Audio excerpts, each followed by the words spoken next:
29 na araw ng Abril taong 2025. Vice President Sara Duterte, malapit na raw arestuhin ng ICC ayon sa nasagap na balita ni Senator Amy Marcos. Si BBBM naman, kinontra ang hirit ng kapatid na may group effort ang administrasyon para pabagsakin ang mga Duterte. 20 pesos na bigas, isinaing at tinikman ng mga opisyal ng pamahalaan para patunayan kay VP Sara na hindi ito kaning baboy.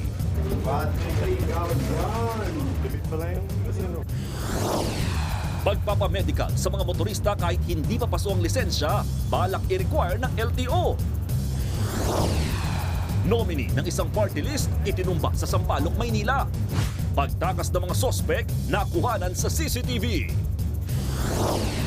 Pastor na nag-aalok umano ng bobo sa trabaho abroad kapalit ng 50,000 pesos, timbog sa Baras, Rizal.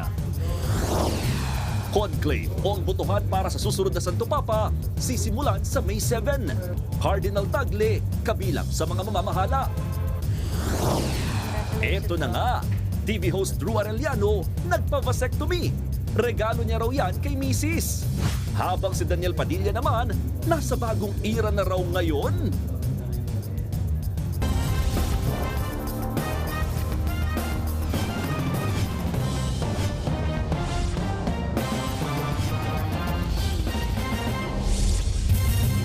Nabisto ang isang simbahan sa Rizal na ginagawa raw front ng illegal recruitment. Ang modus, pinag-a-apply ang mga biktima bilang missionary workers para makapagtrabaho sa ibang bansa. Pero ang pangakong trabaho na may malaking sahod, peke pala.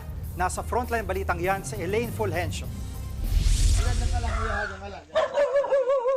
Pinasok ng mga ahente ng NBI Cavite North District Office ang simbahan na yan sa Baras, Rizal. Yan ay matapos itong ireklamo ng illegal recruitment. Naabutan ng mga operatiba ang pastora na todo tanggi pa habang inaaresto. Hindi ko po tinatanggap ang pera nila. Hindi po kami nagre-recruit, ma'am.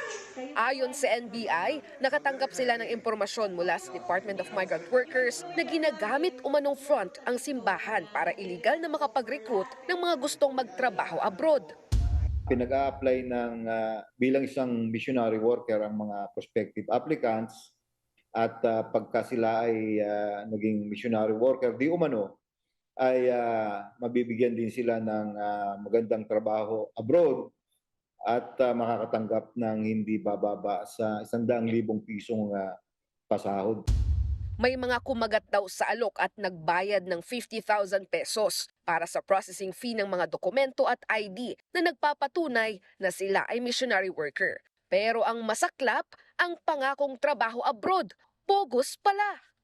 Nung takdang araw ng kanilang paglipad papunta ng iba't ibang bansa na kung saan ipinangako ang kanilang mga trabaho, lahat po ng mga applicants na ito ay na-offload dahil wala silang kaukulang mga dokumento na magpapatibay na sila ay na lehitimo yung kanilang pagpunta doon. 2024 pa raw nagsimulang mag-recruit ang sospek at may mga napalipad na, pero wala palang naghihintay na trabaho sa kanila abroad. Sinampahan na ng reklamong illegal recruitment at staff ang sospek. Ipinasara na rin ng DMW ang kapilya na ginagamit umano sa illegal recruitment operation. Nagbabalita mula sa frontline. Elaine Fulgencio, News 5. Kalaboso ang isang peking ahente ng sasakyan na daan-daan na umano ang nabiktima. Ang modus niya, tangayin ang mga pasalong sasakyan para ipatubos sa may-ari kapalit ng pera. Nasa frontline ng balitang yan, si Carrie Cater. Bidyoan ka agad Hating gabi nitong linggo, binuntutan ng mga tauhan ng PNP Highway Patrol Group ang puting SUV na yan sa Santa Rosa, Laguna para sa isang entrapment operation. Target nila, ang babaeng nakaitim na t-shirt na sangkot sa pasalo modus. Siya si alias Erica. Inabot na yung pera. Inabot na yung mark money. Dito na umaksyon ang PNP HPG sa kakinorner ang peking ahente. Sa'yo mark money. Ayon sa PNP HPG, nagpapanggap ang sospek na ahente ng iba't ibang kumpanya ng sasakyan. Target daw niya ang mga nagpapasalo. Ang ginagawa ng sospek, tinatangay ang sasakyan at hinihingan ng pera ang may-ari nito. Sa datos na nakalap ng PNP-HPG, hindi bababa sa 500 ang nabiktima na ni Erica. Kabilang dyan ang nasa entrapment operation kung saan naaktuhan ang sospek na nagpabayad ng 100,000 pesos. Kwento pa ng biktima, Disyembre 2024 nang pahiramin niya ng sasakyan si Erica para ipasalo pero hindi na ito binalik sa kanya. Bukod pa sa mga pasalo, nakakapagbenta rin daw ang sospek ng mga bagong sasakyan gamit ang mga peking dokumento. Kapag nakuha niya na ang pera, i-issuehan niya ng either peking receipts or kung di man mag-i-issue siya ng peking ORCR at kapag dahil nga nasa kanya na yung sasakyan at na-release na itong sasakyan at nasa kanyang pera, doon na siya maglalaho. Kaya naman tinitingnan kung may kumpanya talaga siyang pinapasukan at kung posibleng may kasabwat din siya. Una nang nagreklamo sa programa ni Senator Raffy Tulfo ang ilang biktima ng peking ahente. Sa ngayon, 5 pa ang nagsampa ng reklamo laban sa sospek, habang isang sasakyan pa lang ang nabawi. Ayon sa PNP-HPG, kakasuhan ng robbery ang sospek, gayon din ang estafa na napag-alamang dati na rin palang nireklamo sa kanya. Nagbabalita mula sa Frontline, Caricator, News 5. Arestado naman ang isang Chinese na nagpaikot-ikot sa mga tanggapan ng pamahalaan habang may gadget na tila ginagamit na pang-iispiya. Isa raw sa mga pilit dinidikitan ng suspect ang opisina ng COMELEC. Nasa frontline na balitang yan, si Mon Gualvez. Hinarang ng mga operatiba ng NBI ang SUV na ito sa Intramuros, Maynila. Sakay nito ang tinatawag na International Mobile Subscriber Identity o IMSI catcher na pwedeng magamit sa pagkalap ng impormasyon mula sa gadgets, scamming at text blast. Kaya nito maghigop ng data. Kaya nito maghigop ng ating mobile gadget number. Kaya niya mag-store ng data, kaya niya mag-transmit ng data within a radius of from 500 meters to 3 kilometers. So as we speak, nirecord niya na yan. Arestado ang sakay ng SUV na Chinese national na tikom ang bibig ng hinga ng panig. Are you involved in this? Is this yours? Yeah, Malaysia. Are they just gathering information for what? Di ba? And he's telling us he's a tourist. As a tourist, bakit ka gagawa niyan? Sabi ng NBI, 5 araw na raw nilang minamanmanan ng SUV na umiikot sa iba't ibang tanggapan ng pamahalaan. 4 na beses na raw itong pilit dumidikit sa opisina ng COMELEC. Tingin ng NBI, maaari raw bahagi ito ng sinasabing panghihimasok ng ibang bansa para impluwensyahan ng darating na eleksyon. As much as possible talagang iniingatan natin na maging maayos ang ating eleksyon, maayos ating halalan. Pero kung meron ganito, gumagambala ng hihimaso, ika nga, sa ating election process, hindi maganda. Sa isang pahayag, tiniyak naman ni COMELEC Chairman George Garcia na wala raw dapat ikabahala. Wala raw election data sa main office ng ahensya sa Maynila. Nakatakdang isailalim sa tactical interrogation ang naarestong Chinese. Posible siyang maharap sa paglabag sa Espionage Law, Data Privacy Act at Cybercrime Law. Nagbabalita mula sa Frontline, Mon Gualvez, News 5. Bumuelta naman ng China sa pagpalag ng Pilipinas sa ginawa nilang law enforcement activity sa Sandy Cay sa West Philippine Sea. Ayon sa Foreign Ministry ng China, teritoryo nilang Sandy Cay na tinatawag nilang Tai Shanzhou. Bahagi raw ito ng Spratlys Island na inaangkin din nila. Wala raw dapat ibang umuukupa sa Sandy Cay. Kaya gumawa lang daw ng akbang ang China para ipatupad ang batas at depensahan ang kanilang karapatan laban sa tinawag nitong illegal landing at iba pa umanong pang-uudyok na akbang ng Pilipinas. Dati nang ginit ng Pilipinas na teritoryo natin ng Sandy Cay na ilang kilometro lang ang layo sa Pag-asa Island. Hindi natinag sa pag-aligid ng mga barko ng China ang balikatan exercises. Layo ng pagsasanay na patatagin ang depensa ng militar ng Pilipinas at Amerika laban sa mga banta sa karagatan at himpapawid. Nasa frontline ng balitang yan, si Dave Abuel. Sumabak ang mga tauhan ng Philippine Navy sa gunnery exercise o pagsasanay sa paggamit ng armas ng BRP Ramon Alcaraz PS-16. Sinundan ito ng Division Tactics o DivTacs kung saan hinasa naman ang maneuvering at formation ng mga barko ng Pilipinas at Amerika. Nakilahok din ng aircraft ng US Navy para sa area surveillance. Sa photo exercise, 2 helicopter mula Amerika at Japan ang pinalipad para magsanay sa pagkuha ng litrato ng mga barkong nagsasanay naman sa formation at maneuvering. Nagtapat ang barko ng Pilipinas at Amerika para sa simulation ng replenishment at sea o pagkarga ng mga supply. Huling sumabak ang Philippine Navy sa casualty evacuation exercise o paglipad sa mga sugatan. Kung kanina nakastretcher yung pasyente, ngayon naman ay sinasanay yung mga kawani ng Philippine Navy sa pag-handle ng pasyente na kaya maglakad pero may bali yung buto.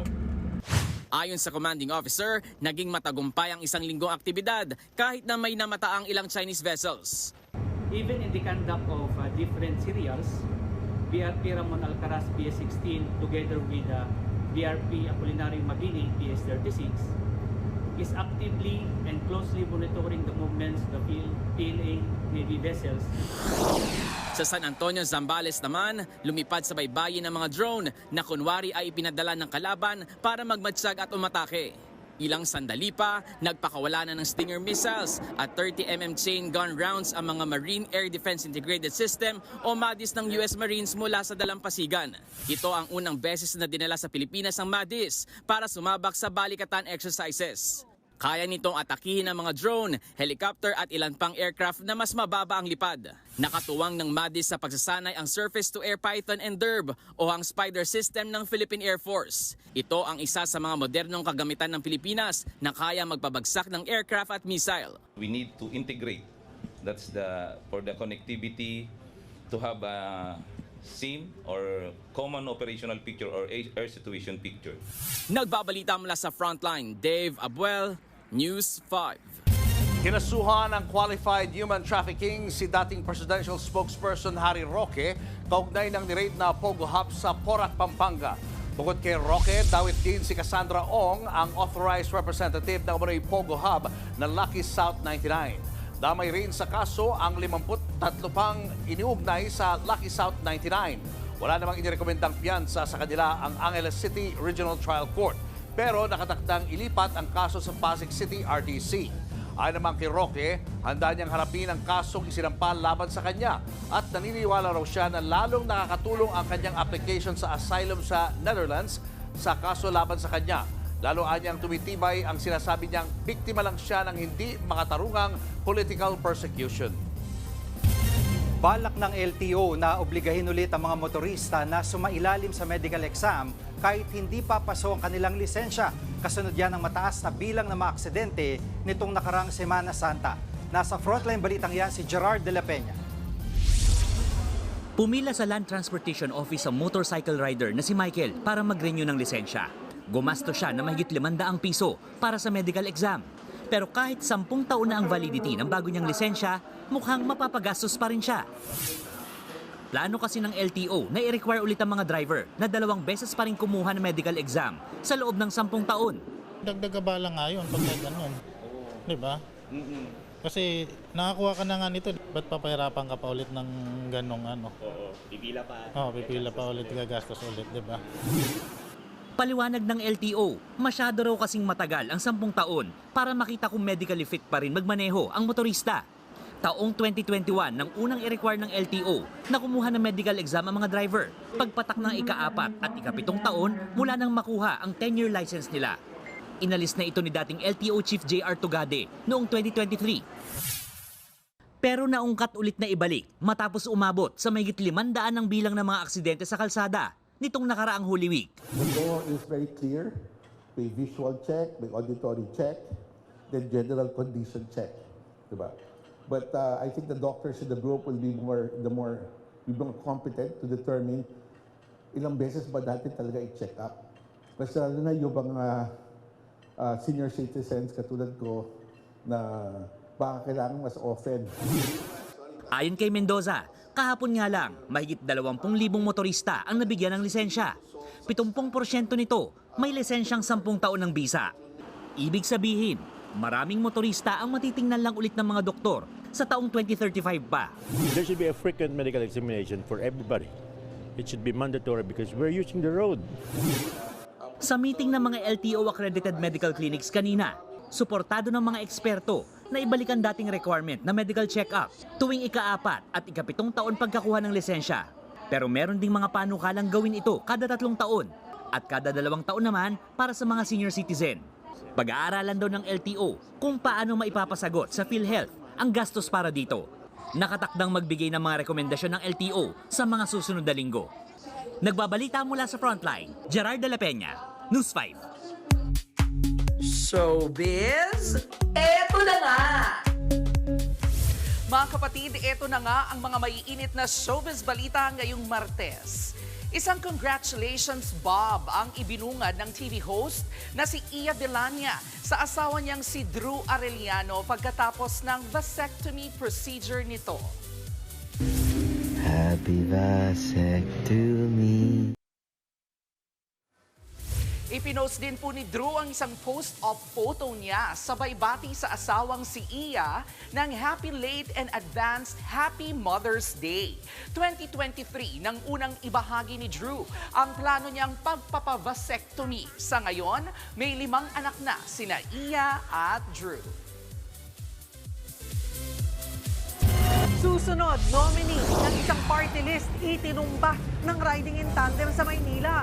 Pagtakas ng mga suspect sa pool sa CCTV. 11 anyos na babae patay matapos halos pugutan ng kinakasama ng kanyang tiyahin. VP Sara Duterte sunod na raw na arestuhin ng ICC. Ayon yan kay Senator Amy Marcos. At 20 pesos na bigas na kaning baboy daw ang kalidad. Sabi ni VP Sara, sinaing at tinikman ng mga opisyal ng pamahalaan. Libid pala yung ano. Abangan ang lahat ng yan sa pagbabalik ng Frontline Pilipinas.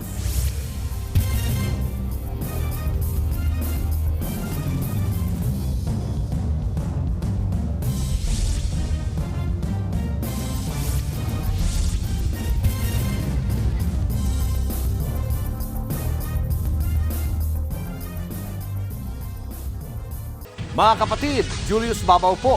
Nasa Middle East o sa amang dako ka ng mundo, manatiling may alam at may pakialam sa mga mainit na balita dito sa ating bansa. Simulan po natin ang bawat araw sa tuloy-tuloy na balitaan sa Frontline. Mag-follow at mag-subscribe sa social media pages ng News 5. Gamit ng samurai sword o katana, tinadtad ng saksak ang isang canteen helper sa Maynila. Ang suspect isang barangay tanod. Ang dahilan niya, abangan sa exclusive report maya-maya lang.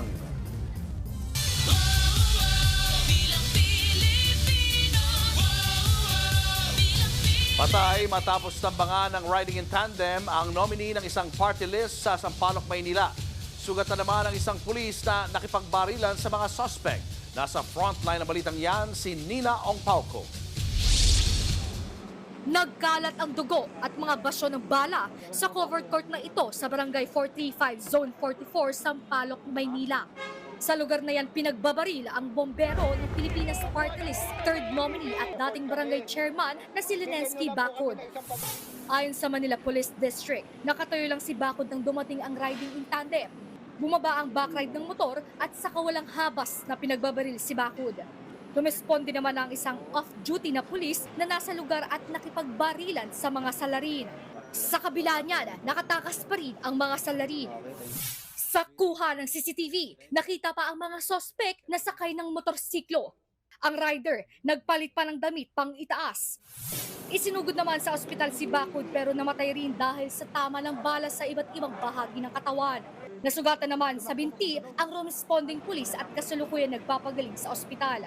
Bumuo na ang Manila Police District ng Special Investigation Task Group na tututok sa investigasyon.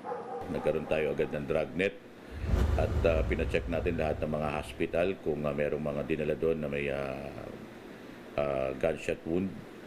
At immediately nagkaroon na rin tayo ng SITG para tutukan itong kaso na ito. Sinubukan ng News 5 na kunan ng pahayag ang pamilya ni Bacud pero tumanggi muna silang magbigay ng pahayag. May hawak ng kopya ng CCTV ng pamamaril ang barangay pero tumanggi muna silang ilabas ito habang gumugulong ang investigasyon. Kinundena naman ang bombero ng Pilipinas Party List ang krimen. Hindi raw solusyon ang dahas sa anumang bagay, lalo na ngayong nalalapit na ang eleksyon. Nagbabalita mula sa Frontline, Nina Ongpauco, News 5. Pinagbabaril naman ang sasakyan ng re-electionist mayor ng Kapalonga, Camarines Norte. Na-flat ang mga gulong ng SUV ni Mayor Luz Recasio dahil sa mga tama ng bala. Damay rin sa pamamaril ang sasakyan ng kapitan ng barangay. Nasa kampanya ang dalawa ng mangyari ang pamamaril sa mga nakaparadang sasakyan. Wala namang nasaktan. Ayon sa mga nakakita, isang grupo ng armadong lalaki ang namaril. Sakay sila ng motorsiklo at isang kotse. Iniimbestigahan na kung sino ang mga salarin at kung ano ang kanilang motibo. Wala pang payag ang alkalde. Patay na nang matagpuan ng 11 taong gulang na batang babae sa Davao de Oro. Umamin sa krimen ang kinakasama ng tiyahin ng biktima. Nasa frontline ng balitang yan, si News 5 Mindanao correspondent Bril Montalvo. Wala ng buhay at halos mapugutan. Ganyan ang kalunos-lunos na kalagayan ng 11 taong gulang na batang si Angel nang datna ng kanyang mga kaanak sa barangay Matilo na Bunturan, Davao de Oro. Nandito tayo ngayon sa loob ng bahay ng biktima kung saan dito sa kanyang kwarto nakita ng kanyang kapatid ang kanyang bangkay na nakahandusay at wala ng buhay. Tinakpan pa ito ng kumot ang kanyang bangkay at nagkalat ang mga dugo dito sa sahig. Ang suspect sa krimen ang kinakasama ng tiyahin niyang si Erwin Solis, 27 taong gulang. Base sa investigasyon, matagal na umanong may pagtatalo ang suspect at ang ina ng biktima dahil sa pagtatapon ng basura. May galit siya sa mama ng bata, victim, and then definitely yung galit niya doon na baling niya doon sa bata, yung galit niya talaga. Tumakas at nagtago ang suspect pero kalaunay nahuli rin sa follow-up operation. Aminado naman ang suspect sa pagpatay sa bata.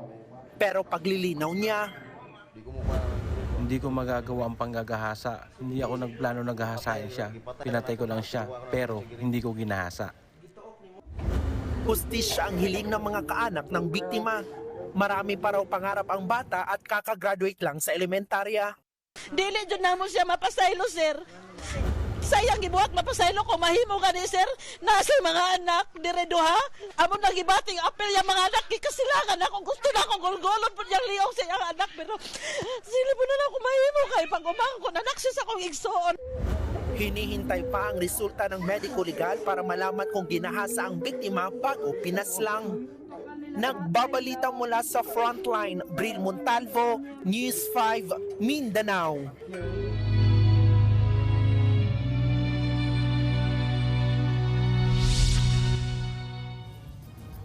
Napili si Luis Antonio Cardinal Tagle bilang isa sa mga mamamahala sa Papal Conclave o pagpili ng bagong Santo Papa.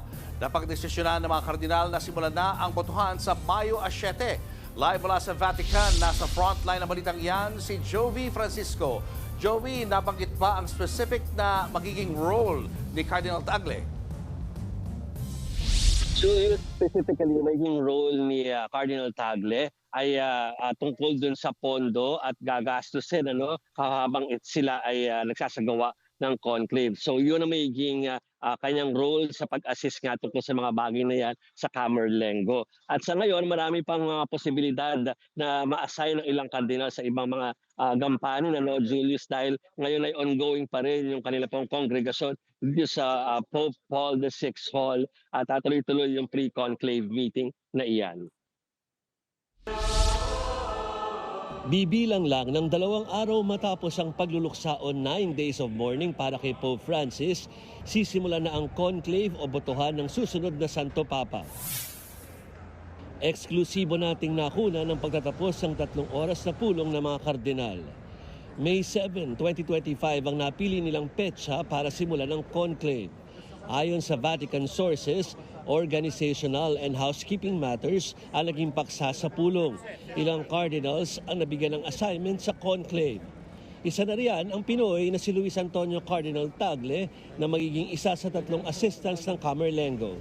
Napag-usapan daw ang ilang issue sa simbahan pero kasama rin sa mga naging direktiba ay ang pagsara muna sa Sistine Chapel at paghahanda sa chimney na gagamitin sa pagpapalabas ng puting usok bilang hudyat na may napili ng bagong Santo Papa.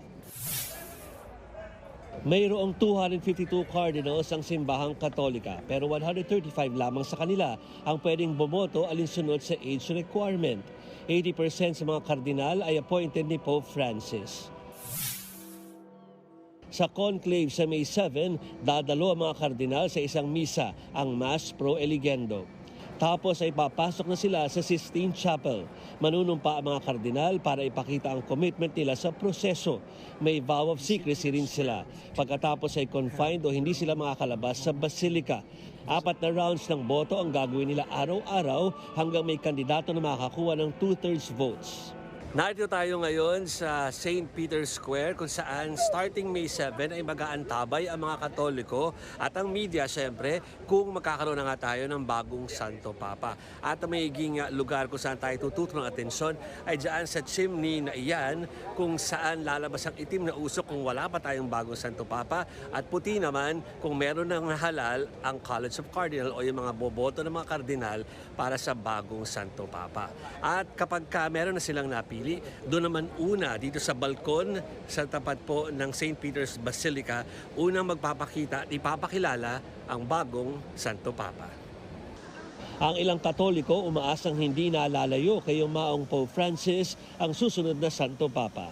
So I'm hoping na ang next leader din ng ating simbahan, para kagaya din po ni Pope Francis, lalo na po kasi na talagang Pope Francis brought the church to the modern world, no? Kasi talagang inclusive. Gusto natin ng isang malakas na moral compass na nag-encapsulate talaga, sinasabuhay yung kung ano talaga yung mga turo ng simbahan. We need to pray for the cardinals. Siyempre, ito yung crucial moments na they will select the new pontiff. Pero wala tayong expectation kung sino magiging new Holy Father. Because hayaan natin ang Holy Spirit na pumili through the cardinals. Julius, hindi masyadong aninag dahil medyo malayo ng konti, pero lumalabas na o tapos na yung pre-conclave meeting sa araw na ito ng mga kardinal at silang ay isa-isa nang lalabas dito sa likod ko dito sa gate kung saan ginanap itong kanilang kongregasyon. Pero bago pa sila lumabas ay nagpadala na ng kalatas o ng press release ang College of Cardinals para sa media at ang kanilang napag-usapan ngayon ay tungkol doon sa ilalabas sa pagpapasalamat doon sa mga non-Catholic na religion o mga paniniwala na nakiisa doon sa sa funeral rites para kay Pope Francis at nagpapasalamat din sila o magpapadala din sila ng pasasalamat doon sa mga heads of states at sa mga VIPs at mga politician na pumunta dito noong weekend. Julius. Maraming salamat, Jovi Francisco, live mula sa Vatican.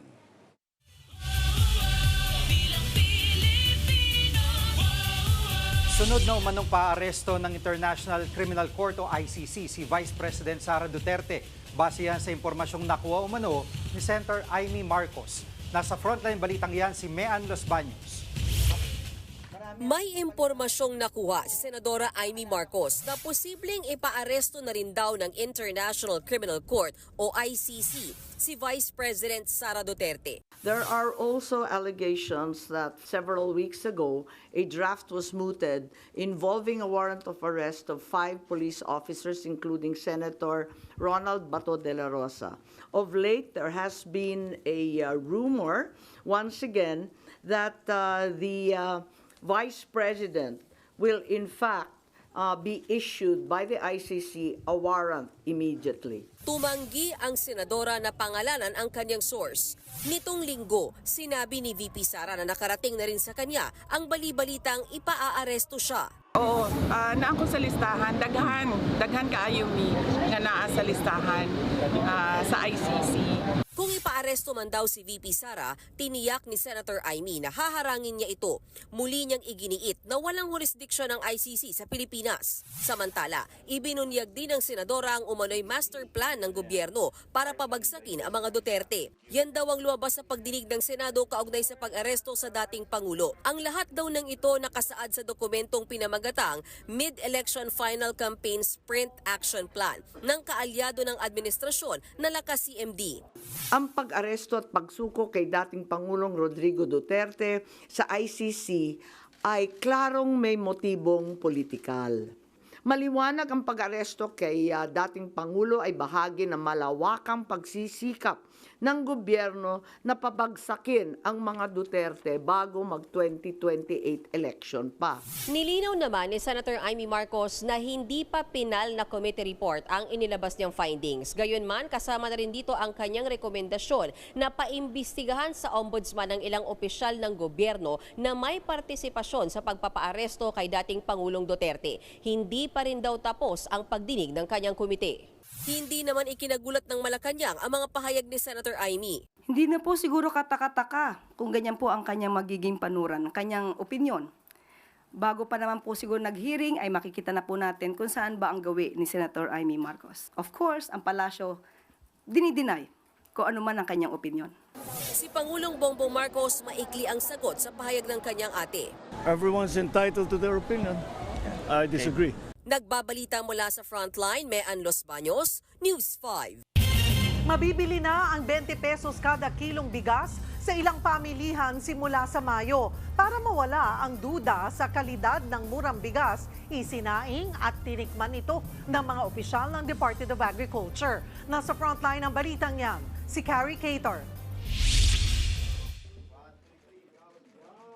Sa harap ng media, kumain ng kanin si Secretary Francisco Chu Laurel at ang iba pang opisyal ng Department of Agriculture. Pinatunayan nilang pagkain ng tao ang 20 pesos kada kilo ng bigas na ibebenta ng gobyerno. Matatanda ang binatikos ni Vice President Sara Duterte ang 20 pesos na bigas. Baka raw pagkain ito ng baboy at hindi ng tao. Kanina ibinida ng DA ang kalidad ng bigas mula sa National Food Authority. Bagamat mas durog ng bahagya kumpara sa ibang commercial rice, malambot at maputi ang kanin ng maluto na. This is basically the 29 and the 33. So it's the same rice. Kaya nga yung sinasabi nila na pangit ito, kaya ayoko nang banggitin yung sinabi ng ating isang political leader. That is the least of my problems. Target mapaubos ng DA ang 370,000 metric tons ng NFA rice sa pilot run ng programa hanggang Disyembre. Sisimulan nila ito sa Visayas sa May 1, pagkatapos ay May 2 naman sa Metro Manila at iba pang probinsya. Una nang pinayagan ng COMELEC ang paglalabas ng 4.5 billion pesos na pondo para sa naturang programa. Pero kailangan pa raw ng hiwalay na permiso para maibenta ang 20 pesos na bigas sa ilang kadiwa store at mga lokal na pamahalaan dahil sa umiiral na election spending ban. Kung hindi mapagbigyan, baka pagkatapos na raw ng eleksyon sa May 12 matuloy ang bentahan. Para maibenta ang 20 pesos na bigas mula sa NFA, maghahati ang national at local governments sa subsidiya. Bukod sa Visayas, sa piling kadiwa stores at mga LGU sa Metro Manila at karatig na rehiyon, mabibili ang 20 pesos na bigas. Kung makikita nyo, puro gulay lang at walang ibinebentang bigas dito sa Kadiwa Store sa labas ng Department of Agriculture. Tinigil daw kasi muna talaga nila para paghandaan ang pagbebenta ng 20 pesos na bigas. Yan din daw yung tinitinda rito dati na 29 pesos kada kilo. Sa ngayon, sa palengking ito, 40 pesos kada kilo ang pinakamurang bigas, habang umaabot pa rin ng 65 pesos ang bentahan sa iba. Nagbabalita mula sa Frontline, Carrie Cator, News 5. Showbiz, eto na nga! Eto na nga, nasa home stretch na ang 2025 Miss Universe Philippines sa pagtatapos po ng preliminary competition ng 66 na kandidata. Ang Battle of Beauty and Wit ginanap sa Pasay City kagabi. Ang prelim phase ng kompetisyon, hinati po sa 3 kategorya. Ang swimwear, evening gown at individual interview. Ang score sa mga kategoryang yan ang magiging basihan ng mga kandidatang papasok sa semifinals. Bukas naman gaganapin ang National Costume Competition kasabay ng Charity Gala Night. Sa May 2 na ang coronation show sa Mall of Asia Arena. Ito pa nga, blessing upon blessing ang dumarating sa buhay ng singer TV host na si Billy Crawford. Bukod nga sa kanilang baby number 2 ng asawang si Colleen Garcia, sunod-sunod din ang kanyang shows. At isa na nga dyan, ang bagong season ng Masked Singer Pilipinas na mapapanood soon dito sa TV5. Nasa frontline ng balitang yan, si MJ Marfoy. Mas matinding hulaan at aabangan sa pagbabalik ng pinakamalaking singing mystery talent competition ng bansa, ang Masked Singer Pilipinas, now on its 3rd season. At nagbabalik bilang host si Billy Crawford. It gave me a bit of goosebumps actually kasi I'm curious to see sino mga celebrities ang papayag na gawin to. To switch things up more, may bagong set ng detective judges. Kabilang nga dyan sina Arthur Neri, Concert Queen Pops Fernandez, at teka, JD? Oh, teka, ibang JD nito. Jano Gibbs at President Nadine Lustre. Itong 4 na natitira, new fresh faces, new style of being detectives, ibang klase silang magkilatis ng mga masked singers. 16 masked singers ang sasabak ngayong season. Mahuhulaan kaya ng ating mga kapatid ang OPM icons sa likod ng mga maskara. Bukod sa pagiging host ng show, inalok din pala si Billy na sumali sa French version ng Masked Singer. Malay natin, magkaroon ng collab sa ibang global franchise, di ba? Bukod nga sa new season ng Masked Singer Pilipinas, sunod-sunod na blessing pa ang dumadating kay Billy. Ang kanilang second baby ni Colleen at ang kanyang Europe Summer Tour sa prestigious Le Olympia Hall sa Paris, France sa May 29. Round 2, fight! It is definitely a blessing. I'm very, very excited. Colleen and I, it's tough. It's gonna be a tough year for both of us. So I'll be there for 4 months. So she will be flying at least for about a month. Tapos babalik siya dito siya manganganak. Congratulations sa inyo, Billy and Colleen. Abangan ang Masked Singer Pilipinas Season 3 simula May 17 at 18 na, 7:45 p.m. sa TV5. Nagbabalita mula sa Frontline, MJ Marfori, News 5. Susunod, 38 sugatan matapos tumagilid ang pampasayrong bus sa La Union. News 5 exclusive, canteen helper sa Maynila pinatay sa saksak ng barangay Tanod gamit ang katana. Yan at iba pa sa pagbabalik ng Frontline Pilipinas.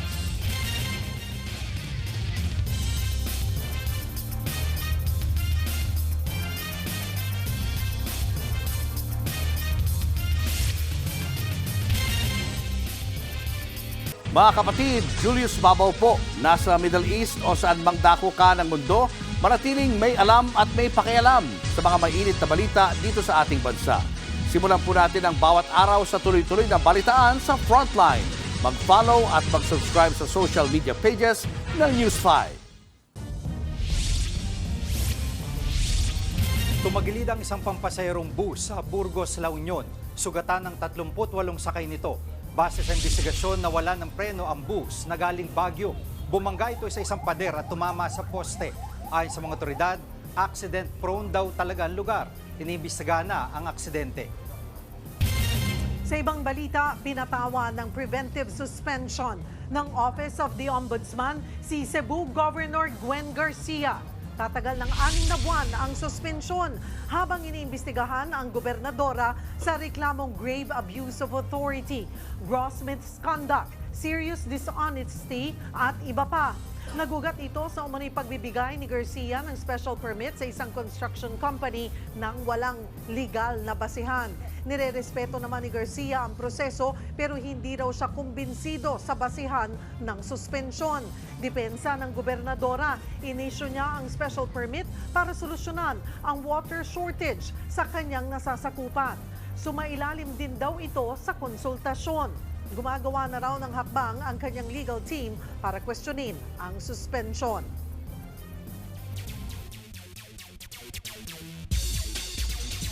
Para naman ihatid ang latest sa frontline ng sports, makakasama natin muli ang ating kapatid na si Denise Tan. Denise?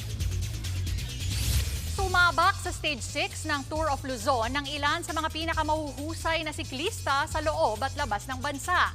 At hindi sila sumuko sa kabila ng napakainit na panahon. Nasa frontline ng balitang yan, si Ian Suyu. Maaga pa lang sumabak na agad sa matinding padyakan ang mga siklista para sa Stage 6 ng Tour of Luzon. Mula sa Clark, Pampanga, sinuong ng mga siklista ang matinding init ng araw. Dumaan sila sa ilang bahagi ng Tarlac, sa New Clark City, Lubigan, San Jose at Camiling. Dire-diretso yan sa arko ng Pangasinan hanggang sa Lingayen. May kabuuang haba ang ruta na 163.7 kilometers. Sa huli, nangibabaw ang Malaysian cyclist na si Muhammad Wahi ng Malaysian Pro Cycling Team. Natapos niya ang ruta sa loob ng 3 hours, 31 minutes at 12 seconds.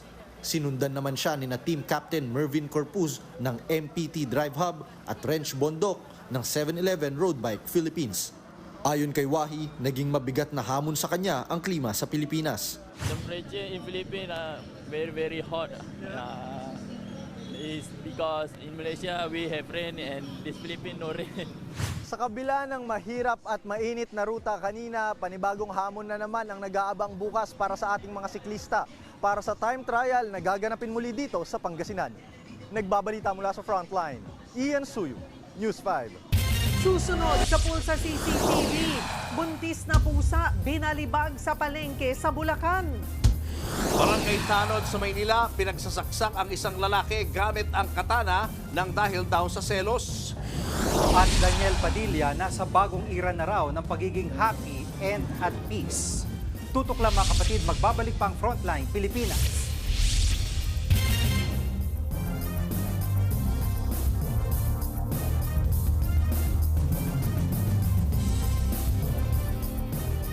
Mga kapatid, Jig Manikad po, nasa Middle East o saan mang dako ka ng mundo manatiling may alam at may pakialam sa mga mainit na balita dito sa ating bansa.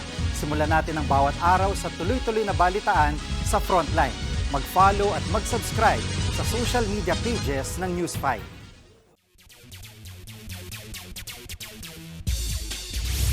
Going professional na si UP Fighting Maroons forward Francis Lopez matapos lang ang 2 season sa UAAP.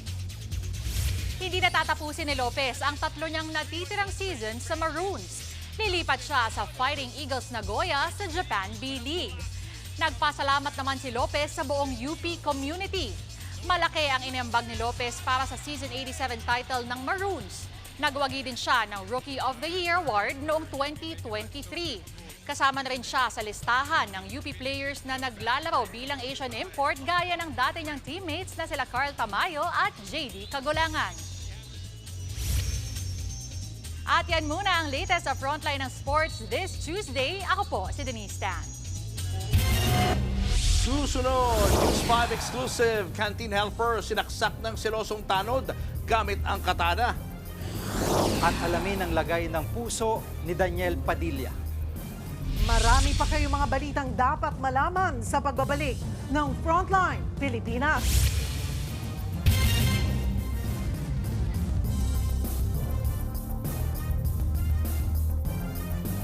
Mga kapatid, Jig Manikad po, nasa Middle East o saan mang dako ka ng mundo manatiling may alam at may pakialam sa mga mainit na balita dito sa ating bansa. Simulan natin ang bawat araw sa tuloy-tuloy na balitaan sa Frontline. Mag-follow at mag-subscribe sa social media pages ng News 5.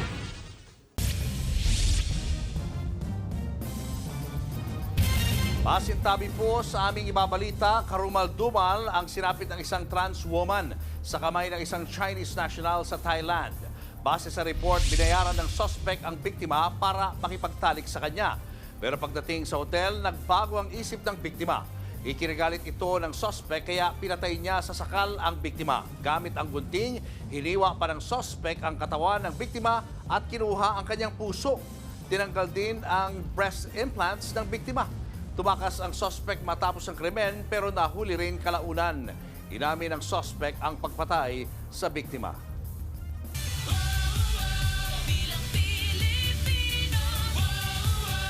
Kumpirmado ng dadalo si Vice President Sara Duterte sa meeting de avance ng PDP sa susunod na linggo. Samantala, tinotodo na ng mga kandidato sa pagkasenador ang kanilang pangangampanya. Nasa frontline balitang yan si News 5 Visayas correspondent Jana Roa. Magkakasamang bumisita sa Valenzuela City sina re-election Senators Ronald De La Rosa, Bongo at Willie Revillame. Nangako si Revillame ng pumping station sa lungsod para makatulong tuwing bumabaha sa lugar. Kabilang sina Go at De La Rosa sa tinuguriang Duterte ng PDP. May meeting di avance sila sa May 8 sa Liwasang Bonifacio sa Maynila. Kumpirmadong dadalo riyan si Vice President Sara Duterte.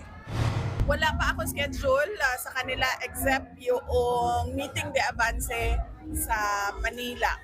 Dahil noong nag-decide ako na mangampanya para sa mga senators ni President Duterte, noong dinala siya sa The Hague, tapos na yung schedule na ginawa ng PDP. Hindi na siya pwede baguhin dahil nakahanda na lahat ng mga tao.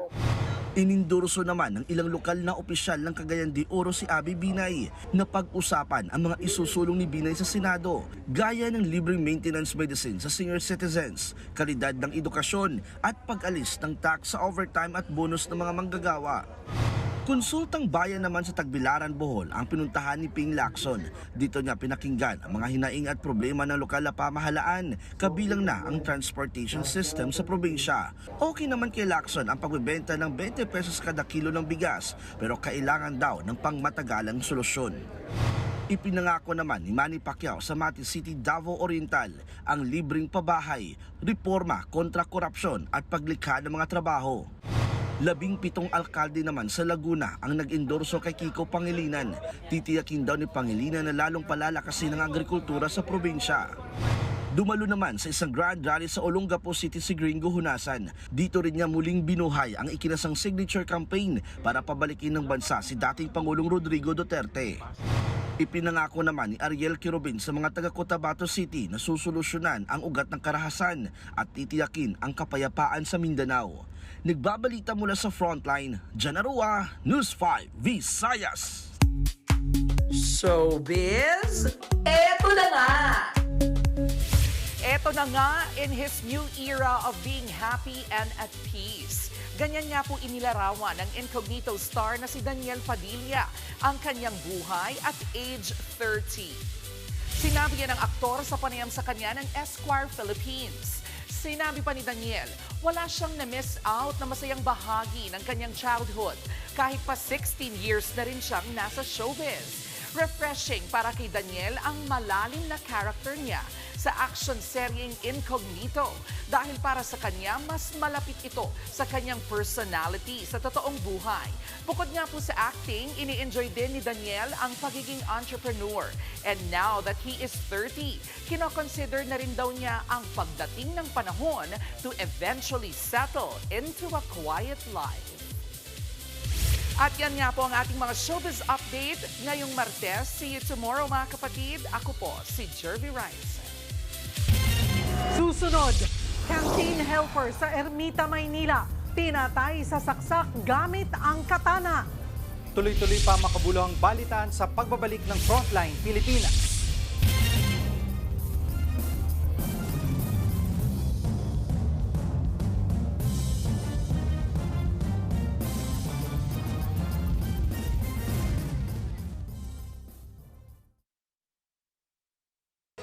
Mga kapatid, Cheryl Cosim po. Nasa Estados Unidos, Canada o saan man dako ka ng mundo, manatiling may alam at may pakialam sa mga maiinit na balita dito sa ating bansa. Simulan natin ang bawat araw sa tuloy-tuloy na balitaan sa Frontline. Mag-follow at mag-subscribe sa social media pages ng News 5. Pinatay sa saksak gamit ang katana o samurai sword ang isang lalaking canteen helper sa Ermita, Maynila. Ang gumawa niyan, isang barangay tanod na pinagseselosan ang biktima. Nasa frontline ng balitang yan, si Nina Ong Pauco, exclusive. Duguan, may mga saksak sa katawan at wala ng buhay ang helper sa isang kantin nang madatna ng mga otoridad sa Ermita, Manila. Sinugod umano ng 57 anyos na sospek ang biktima sa loob ng pinagtatrabahuhang kantin.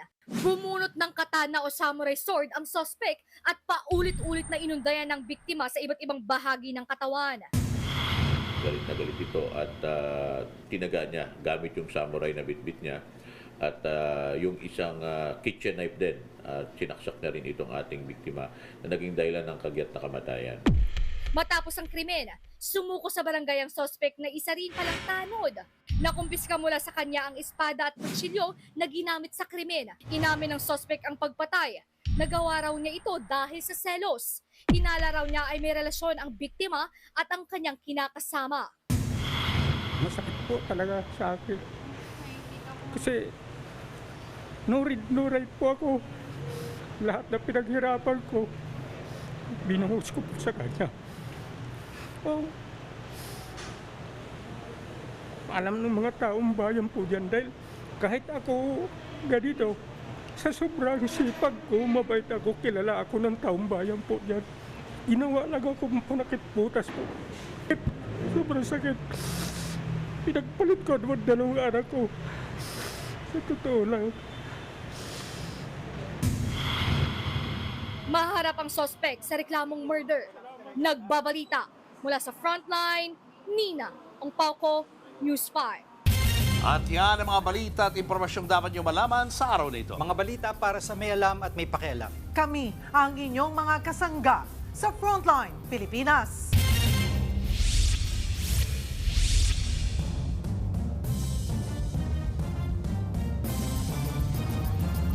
Mga kapatid, Cheryl Cosim po. Nasa Estados Unidos, Canada o saan mang dako ka ng mundo, manatiling may alam at may pakialam sa mga mainit na balita dito sa ating bansa. Simulan natin ang bawat araw sa tuloy-tuloy na balitaan sa Frontline. Mag-follow at mag-subscribe sa social media pages ng News 5.